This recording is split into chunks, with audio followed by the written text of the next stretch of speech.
September 1944. The Loire Valley, central France. A German general stands at the edge of a crumbling command. Behind him, nearly 20,000 soldiers, exhausted, marching for weeks, surrounded on three sides. Ahead, American armor, American aircraft, American infantry holding every road that leads north. The Allied breakout from Normandy has shattered the Wehrmacht's grip on France. Patton's Third Army is moving at a pace that veteran officers on both sides struggle to explain. German supply lines no longer exist. German reinforcements will never arrive. For this particular German commander, the mathematics of survival are brutally simple. There is no route home. There is no rescue. There is no miracle coming. And yet he has 20,000 men depending on his next decision. What happens in the following days will become one of the most filmed, most closely watched surrenders of the entire Western campaign. Because the choice Patton makes will save thousands of lives and send a message to German commanders across France that surrender to American forces is not a death sentence. To understand what happens here, we need to go back 6 weeks. On July 25, 1944, Allied forces launch Operation Cobra, a massive ground assault, following intense carpet bombing near St. Lo. The German front does not bend, it breaks. General Omar Bradley's forces pour through the gap. Patton, newly unleashed in command of the Third Army, drives his columns south and then east. His standing order, more or less, is simple. Keep moving. Never stop. Let the Germans worry about where you are.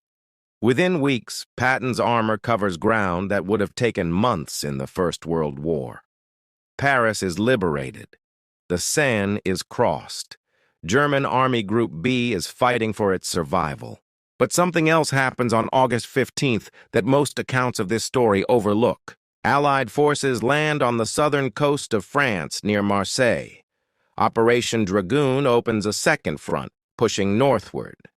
Within days, the Allied advance from the south is moving nearly as fast as the advance from the north. Germany's forces in France are caught between two closing arms. Patton pressing from above, Dragoons infantry advancing from below. For German garrison forces in southwestern France, this double pressure is catastrophic. These are not frontline combat divisions. They are occupation troops, military administrators, railway guards, second-line soldiers assigned to coastal installations from Bordeaux to the Pyrenees. When the front collapses in both directions at once, these units find themselves cut off, with no clear path out, no way north, no way east. The resistance already closing around them in the interior.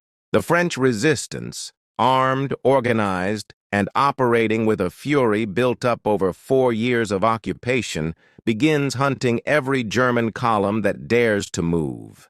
Allied aircraft own the skies. On September 7th alone, American and British bombers strike a German column near Châteauroux, killing 400 soldiers, destroying 70 vehicles, and killing 300 horses. For tens of thousands of German soldiers in France's interior, the war has effectively ended. They have simply not yet found a way to accept that fact. One man, however, sees the situation with unusual clarity. His name is Major General Botho Henning Elster, a career military officer. By September 1944, he has spent weeks commanding a retreating column across hundreds of kilometers of hostile French countryside, and his concerns have narrowed to one thing: the survival of the men still under his command. Elster's force is drawn from Luftwaffe field units, security battalions, and rear area troops, roughly 20,000 soldiers who left the Bordeaux and Biarritz region weeks earlier, attempting to reach Germany. His column stretches 30 miles along roads the resistance now controls. He has no tanks, no meaningful artillery, no air cover, and the route north is blocked by American forces, holding the Loire's northern bank. Elster is a professional. He reads the position clearly. He must choose. Every German commander in France in September 1944 faces the same brutal arithmetic. 3 options, none of them good. The first is a fighting breakout. Punch through Allied lines and reach Germany with weapons in hand. For Elster's force, this is not a realistic strategy. 20,000 garrison troops after weeks of marching on dwindling supplies, without armor or air support, cannot fight their way through an Allied army at the height of its power. They would be worn down on the roads, ambushed in the forests, bombed on any open ground they attempt to cross. Whatever men survived, the fighting would likely be caught by resistance units before reaching any border. The second option is to dissolve into the countryside. Guerrilla warfare from the forests and hills of central France. This leads to slow attrition, reprisals against French civilians, and eventual annihilation, prolonging suffering without altering the outcome by a single day. The third option is surrender, but surrender carries its own terrible weight. Hitler has made his position explicit and has enforced it. Surrender is treason.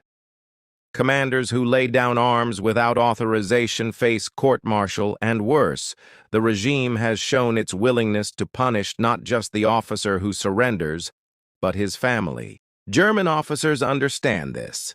They have seen it happen to others. To surrender is to defy the Führer directly, to accept that the cause is lost, and that admission, if the Reich somehow survives long enough, carries a lethal price. But Elster is watching his men deteriorate by the day. Ammunition is nearly gone, food is scarce, morale is failing. There is only one choice that ends this without a massacre. He makes it. The story of how the surrender actually begins is not what most people would expect. Elster does not dispatch formal envoys to American lines. The initiative comes from the other side, and from a most unlikely source. On September 7, 1944, First Lieutenant Samuel Wallace McGill of the 329th Infantry Regiment crosses the Loire by raft. His unit, the Intelligence and Reconnaissance Platoon, 24 soldiers who between them speak 12 European languages, known informally as the Platoon International, has been ordered to patrol the North Bank. McGill crosses anyway with a driver, a radio operator, and a Belgian interpreter. On the South Bank, French resistance fighters find him almost immediately. A German general, they tell him, wants to discuss surrender. McGill proceeds toward Issoudun under a white flag. He arrives to find thousands of armed German soldiers standing along the roads, an extraordinary sight for a lieutenant with 24 men. And at the center of it all, a major general who has apparently been waiting for exactly this kind of conversation. Elster's terms are specific, and he presents them as non-negotiable. He will surrender to American military authority only, not to the French resistance. This point is absolute. Elster understands precisely what fate likely awaits German soldiers handed over to resistance fighters. The occupation years have been brutal on both sides, and the danger of reprisal is not theoretical. He requests formal treatment under the Geneva Convention. His men are to be recognized as prisoners of war, not partisans, not war criminals, with all the protections that status is supposed to carry. And he requests a formal surrender ceremony, military protocol observed, officers treated as professional soldiers. Elster is not asking for mercy exactly. He is asking for recognition, that these are uniformed men and that the laws of war will apply here. McGill returns north and reports to Major General Robert C. Macon, commander of the 83rd Infantry Division. Macon's division has been spread across 300 kilometers of Loire riverbank, guarding the Third Army's southern flank. He grasps the significance of what McGill has brought back. The request travels up the chain of command. It reaches the Third Army. The question is now Patton's. George Smith Patton, Jr. is not a man associated with restraint. His military biography is written in speed and forward momentum. He drives his columns harder than any other American commander, demands relentless offensive action, and has no patience for anything that slows the advance. In September 1944, he is watching his army run low on fuel, while the Rhine sits tantalizingly within reach. He is also, beneath the legend, a serious student of military history, a man whose thinking operates at several levels at once. When the Elster situation reaches him, Patton does not react with aggression. He thinks it through. He runs the kind of calculation that his reputation might suggest he would skip entirely. A battle against 20,000 German troops in the Loire Valley, even desperate, poorly supplied troops after weeks of retreating, costs time. It costs ammunition. It costs American lives. It means pulling units away from the push toward Germany. And at the end of that battle, the result is identical to what a negotiated surrender produces. 20,000 German soldiers removed from the war. The arithmetic is not complicated, but Patton's thinking goes further than arithmetic, and this is the part that matters. He understands something about the psychology of surrender that many commanders of his era either ignore or treat as beside the point. How an enemy is treated after he stops fighting determines whether future enemies will choose to stop fighting at all. Word moves through German military networks. Officers talk. The story of what happens after a capitulation, whether men survive, whether officers are humiliated, whether soldiers are handed to forces that will shoot them in a ditch, all of it spreads through Wehrmacht units across the front.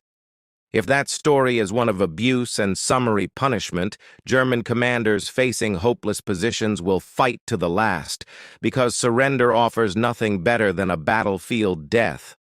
But if the story is one of professional treatment, Geneva Convention protections, and survival, that story is also a weapon, and it costs nothing to deploy. Patton approves the surrender. He ensures it will be conducted with full military protocol. What follows is unlike almost any other surrender of the Western campaign.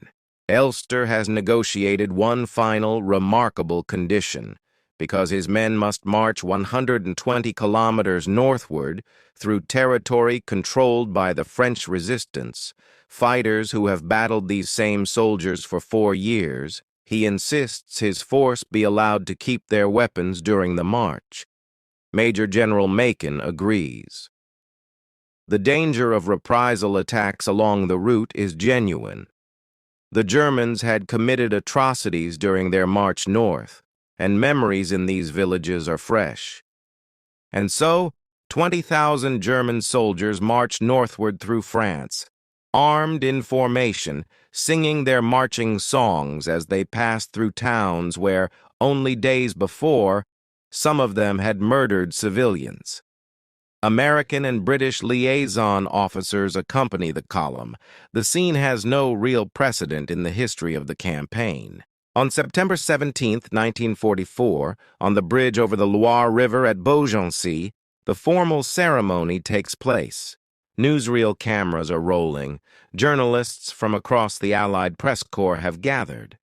It was described afterward by those present as the best-covered surrender of the war, possibly of any war. Major General Botho Henning Elster, in full uniform, formally faces Major General Robert C. Macon of the 83rd Infantry Division. Also present is Major General Otto P. Weiland of the Army Air Forces, whose P-47 Thunderbolts had played a decisive role 10 days earlier in persuading Elster that negotiation was the only rational path.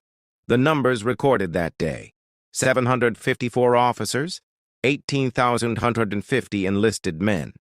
Equipment surrendered includes 400 trucks, 1,000 wagons, 2,000 horses, 4,000 automatic weapons, and more. The weapons carried through the long march are laid down in orderly stacks. No shots are fired. Nearly 20,000 German soldiers pass into American captivity in a single afternoon. It is the largest mass capitulation of German forces to American troops on the Western Front. The title of this account asks a specific question. Why does the American command protect Elster? The answer is not sentiment. Patton has no particular affection for German officers. The war has cost American lives by the thousands, and he is not a man who forgets the ledger. Nor is the answer mercy in any conventional sense. The answer is strategy, of a fairly cold-eyed variety. The American command ensures that Elster is processed as a senior officer, under the full protections of international law. He is not subjected to the kind of improvised justice that irregular warfare sometimes produces. He is not handed to forces inclined to settle accounts. The formal ceremony on the bridge, the newsreel cameras, the military protocol observed in front of the press corps, to the officers who arranged it, this is not just a surrender, it is a broadcast. The message is addressed to every German commander in France, who will hear about what happened at Beaugency. It says, "This is what American captivity looks like. Your officers retain their dignity. Your men survive.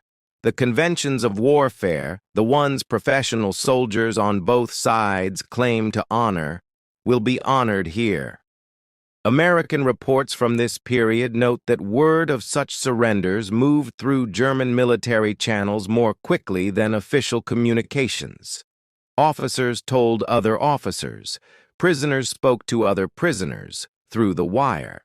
It is, in effect, psychological warfare, conducted through a prisoner of war processing form and a carefully staged ceremony on a Loire River bridge.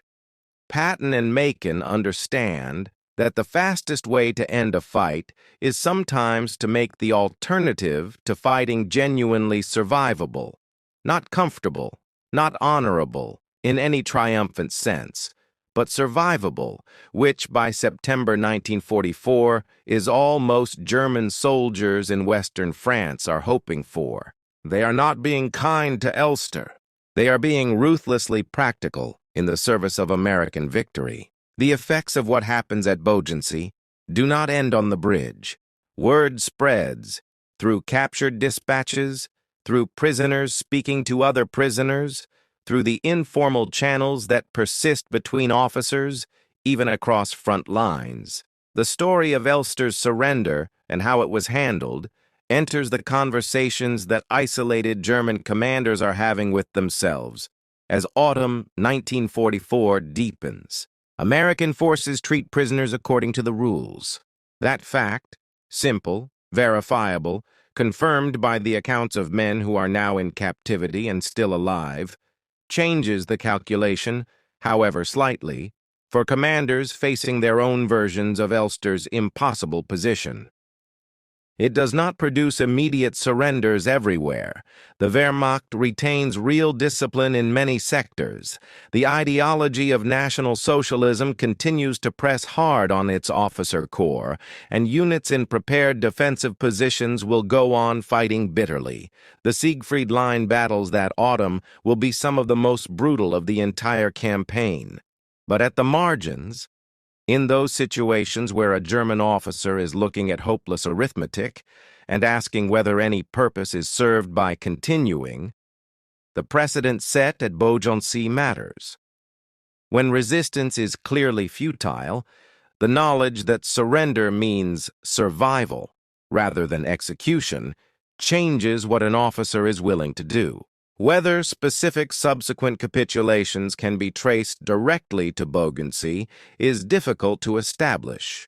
Wars do not offer controlled comparisons, but historians of the Western campaign observe a pattern in the months following September 1944 of German commanders in untenable positions choosing negotiated capitulation over last-stand resistance with increasing frequency. Each of those choices saves lives, American and German, in numbers impossible to count precisely, but equally impossible to dismiss. Botho Henning Elster spends the remainder of the war in Allied prisoner of war camps. He is not mistreated. He is processed through a system whose terms the Beaugency Agreement helped establish: professional treatment, Geneva Convention protections, the grinding monotony of captivity rather than the violence of reprisal. The Nazi regime does not forget him, though. On March 7th, 1945, 8 months after the surrender, and barely 2 months before Germany's final collapse, a Nazi military court at Torgau sentences Elster to death in absentia. The charge is straightforward: surrendering without authorization. For what the court describes as a dangerous and false sense of humanity, the dying Reich condemns him. Germany collapses before the sentence can mean anything. After the war, Elster undergoes denazification proceedings. The verdict is exoneration. His surrender is judged to have been not cowardice or treason, but the only rational response available to a commander in a militarily impossible position. The wartime death sentence dissolves with the regime that issued it. He returns to private life in Germany. On June 24, 1952, Botho Henning Elster dies of a heart attack. He is 58 years old. He had lived long enough to see the country rebuilt from its rubble, though not long enough to see it fully recover. He made a decision in September 1944 that almost certainly saved thousands of lives, German and American both.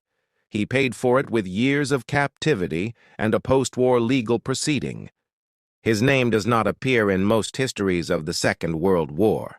Patton's name, of course, appears in all of them. War at its core is a contest of wills, not merely of weapons. The general who understands only firepower understands roughly half of what war actually demands. The one who also understands human psychology, who grasps what exhausted, surrounded men are calculating in the night when all of their options are bad, commands something considerably more powerful.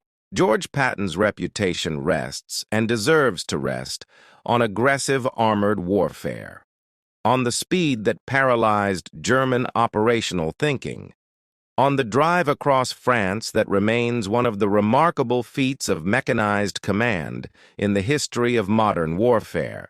But the episode at Beaugency reveals something about Patton that the legend sometimes fails to capture. He is not simply a man who destroys enemies. He is a man who understands when destroying an enemy is unnecessary, and who has the strategic intelligence to take the more efficient path, even when his temperament might seem to demand the violent one. Protecting Elster is not compassion, it is calculation. It is the recognition that a general's real objective is not the killing of enemies, but the ending of the war, and that sometimes the fastest path to that objective passes through a formal ceremony on a bridge over a French river, with newsreel cameras rolling and 20,000 men watching. Patton once said that the object of war is not to die for your country, but to make the other man die for his. But on the Loire, in September 1944, he understood something that Maxim alone does not quite capture. The fastest road to victory sometimes runs not through the enemy's destruction, but through his decision to stop fighting. The general famous for relentless attack also understood something quieter, that giving a desperate enemy a genuine reason to lay down his weapons is not weakness. It is the most ruthless form of military efficiency there is. If you found this story compelling, there are dozens more like it, obscure decisions made by ordinary and extraordinary men that changed the course of the Second World War. Subscribe so you don't miss them, and let us know in the comments what other little-known moments from this war deserve a closer look.